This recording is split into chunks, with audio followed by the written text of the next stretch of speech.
अगर भगवान की आराधना करने के बाद भी, शिव जी की पूजन करने के बाद भी यदि आपको भगवान शंकर का शिवलिंग रोज नजर आ रहा है तो समझ लो तुम्हारे घर में कोई शुभ कार्य होने वाला है, भगवान शंकर की कोई करुणा होने वाली है।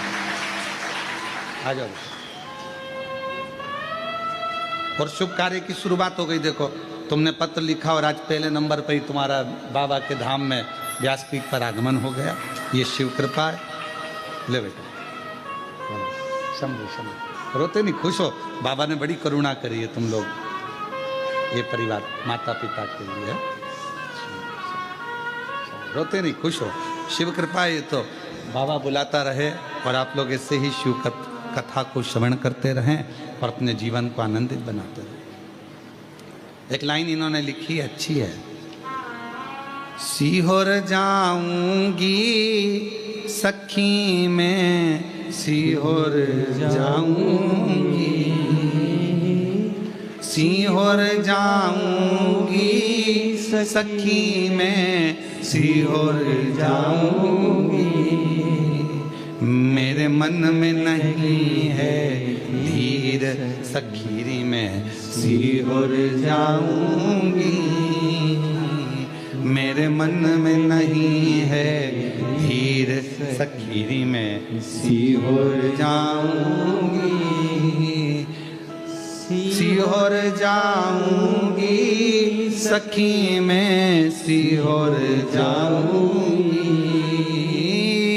सीहोर जाऊंगी सखी कुबरेश्वर जाऊंगी। मेरे मन में नहीं है धीर सखी में, सीहोर जाऊंगी। ये शिव जी की बड़ी उदारता है, शंकर की। तो कोई कहे कि हम भगवान शिव की आराधना कर रहे हैं, हम भगवान शंकर की अर्चना कर रहे हैं, हम भगवान शंकर की पूजन कर रहे हैं, हम भगवान शंकर का स्मरण कर रहे हैं, हम भगवान शंकर के पूजन पाठ में लगे हैं और शिव जी हमको स्वप्न में क्यों दिख रहे हैं। तो ये जान कर रखो कि वो तुम्हारा पिता है, वो तुम्हारा पिता है।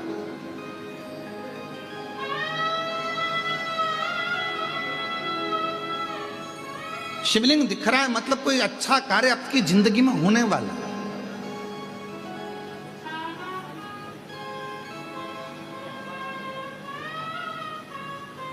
मन में भगवान से मिलने की उमंगता, उत्साह बढ़ रहा है तो समझ लो शिव की कृपा है, भगवान शंकर की कृपा है, करुणा है।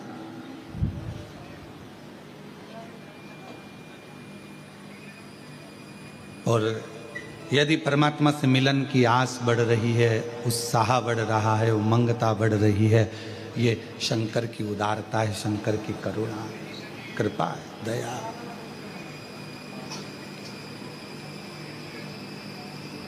आज जितने आप सब इस पितृपक्ष की 5 दिवसीय ऑनलाइन शिव महापुराण की कथा का लाभ ले रहे हैं और मन में एक उमंगता, एक उत्साह, उमंगता आपके भीतर है, वैसी की वैसी जब कोई शिव महापुराण की कथा को जहां बैठकर श्रवण करता है और अगर किसी के कान, हम तो आपसे कहेंगे कि जब शिव महापुराण की कथा यदि ऑनलाइन आपको श्रवण करने को मिल रही है और आपका घर में वॉल्यूम थोड़ा भी तेज करे हो और बाहर भी अगर आपकी आवाज़ जा रही है तो रोड पर चलने वालों के कानों में भी अगर शिव महापुराण की कथा पढ़ रही है, श्री शिवाय नमस्तुभ्यम मंत्र जा रहा है, शंकर का गुणगान जा रहा है, शिव नाम जा रहा है, तो समझ लो कि उनके भी पितृलोक में तृप्त हो रहे हैं, उनका भी आनंद प्राप्त हो रहा है, वो भी तृप्त,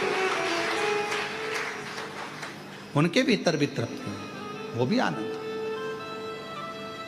और शिव की उदारता, इसकी भगवान शंकर की करुणा।